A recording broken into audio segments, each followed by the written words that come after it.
किताब मुकद्दस में से गिनती के 8वें बाब की तिलावत। और खुदावंद ने मूसा से कहा कि हारून से कह, जब तू चिरागों को रोशन करे तो 7 चिरागों की रोशनी शमादान के सामने हो। चुनाचे हारून ने ऐसा ही किया। उसने चिरागों को इस तरह जलाया कि शमादान के सामने रोशनी पड़े, जैसा खुदावंद ने मूसा को हुक्म दिया था। और शमादान की बनावट ऐसी थी कि वो पाया से लेकर फूलों तक घड़े हुए सोने का बना हुआ था। जो नमूना खुदावंद ने मूसा को दिखाया, उसी के माफक उसने शमादान को बनाया। और खुदावंद ने मूसा से कहा कि लावियों को बनी इसराइल से अलग करके उनको पाक कर, और उनको पाक करने के लिए उनके साथ ये करना कि खता का पानी लेकर उन पर छिड़कना।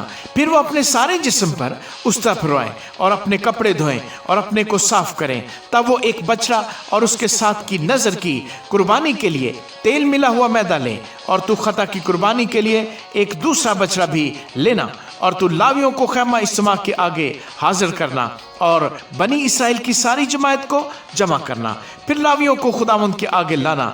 तब बनी इसराइल अपने अपने हाथ लावियों पर रखें, और हारून लावियों को बनी इसराइल की तरफ से हलाने की कुर्बानी के लिए खुदावंद के हजूर गुजराने, ताकि वो खुदावंद की खिदमत करने पर रहें।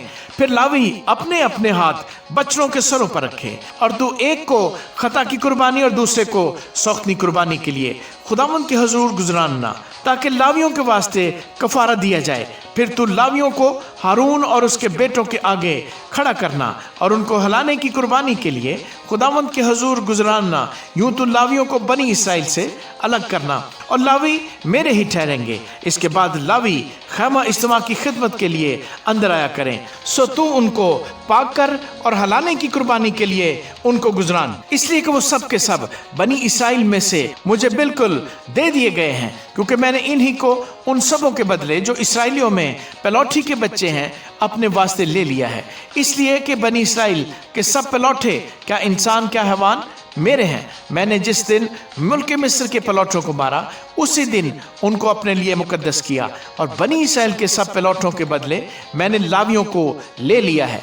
और मैंने बनी इसराइल में से लावियों को लेकर उनको हारून और उसके बेटों को अता किया है, ताकि वो खैमा इज्तिमा में बनी इसराइल की जगह खिदमत करें और बनी इसराइल के लिए कफारा दिया करें, ताकि जब बनी इसराइल मक़दिस के नज़दीक आए तो उनमें कोई वबा न फैले। चुनाचे मूसा और हारून और बनी इसराइल की सारी जमात ने लावियों से ऐसा ही किया।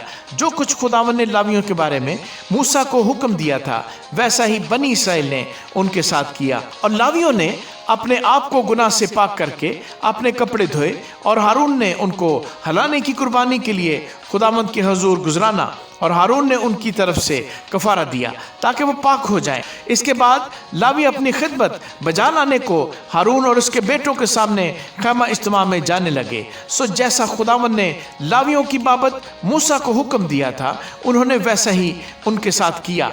फिर खुदावंद ने मूसा से कहा, लावियों के मुतालिक जो बात है वो ये है कि 25 वर्ष से लेकर उससे ऊपर ऊपर की उम्र में वो खैमा इज्तिमा की खिदमत के काम के लिए अंदर हाजिर हुआ करें, और जब 50 वर्ष के हों तो फिर उस काम के लिए न आएं और ना खिदमत करें, बल्कि खैमा इज्तिमा में अपने भाइयों के साथ निगहबानी के काम में मशगूल हों और कोई खिदमत ना करें। लावियों को जो जो काम सौंपे जाए उनके मुतालिक तो उनसे ऐसा ही करना।